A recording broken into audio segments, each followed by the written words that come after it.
আসসালামু আলাইকুম। আশা করি সকলে ভালো আছেন।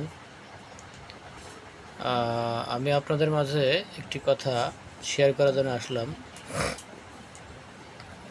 সেটি হচ্ছে যে কিছুদিন থেকে একটি কথা ফেসবুকে খুব ভাইরাল হয়ে যাচ্ছে, যে সেটি হলো জনপ্রিয় কন্টেন্ট ক্রিয়েটর রিপন মিয়া।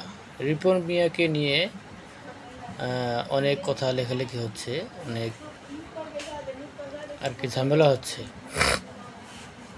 দেখেন ভাই, আপনারা ওনাকে নিয়ে যে বিবৃতি ছড়াচ্ছেন, আসলে কি এটা ঠিক? একদমই ঠিক না।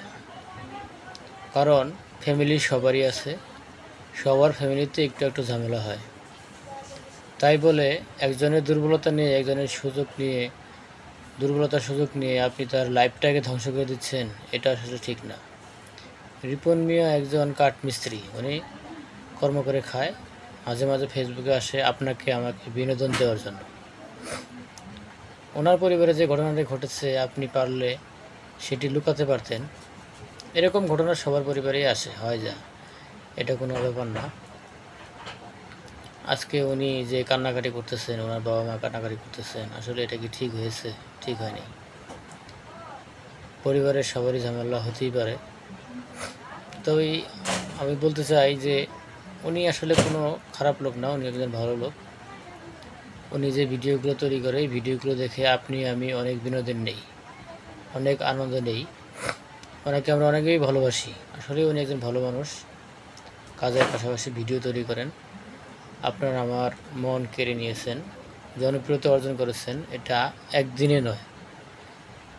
আজকে থেকে আপনি শুরু করুন যে মানুষের মাঝে জনপ্রিয় হতে কত সময় লাগে। ওনার বহুদিনের স্বপ্ন, বহুদিনের তিলে তিলে গড়ে তোলা, অনেক কষ্টে জনপ্রিয়তা পেয়েছেন। ফেসবুকে কাজ যারা করে তারা জানে এটা একদিন দুই দিনে হয় না,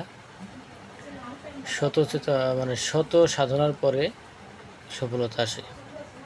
আর আমরা ওনার সামান্য পারিবারিক ঝামেলা হতেই পারে, সেটা নিয়ে আমরা কেন ওনাকে ভুল বুঝবো, ওনাকে আমরা কেন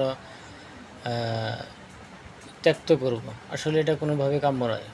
আপনারা যারা ওনাকে ভুল বুঝেছেন, তারা সময় টিভিতে একটি ভিডিও, ওনার ইন্টারভিউ নিয়েছে, ওই ইন্টারভিউটা দেখবেন, দেখলে বুঝতে পারবেন আসলে ঘটনাটা কী হয়েছে। তেমন কোনো সমস্যাই না, এটা এটা স্বাভাবিক হতেই পারে। পারিবারিক জীবনে সামাজিকভাবে মানুষ বসবাস করলে এরকম হয়। তাই বলতে চাই যে আপনারা যারা রিপন মিয়ার সাপোর্ট করেন, রিপন মিয়ার ভিডিও সবসময় দেখেন, ওনাকে যারা সারা জীবন দীর্ঘদিন যাবৎ ওনাকে যারা সাপোর্ট করে আসছেন, অবশ্যই তাকে সাপোর্ট করবেন। তাকে কখনোই ভুল বুঝবেন না বা আনফলো করবেন না। ধন্যবাদ সবাইকে।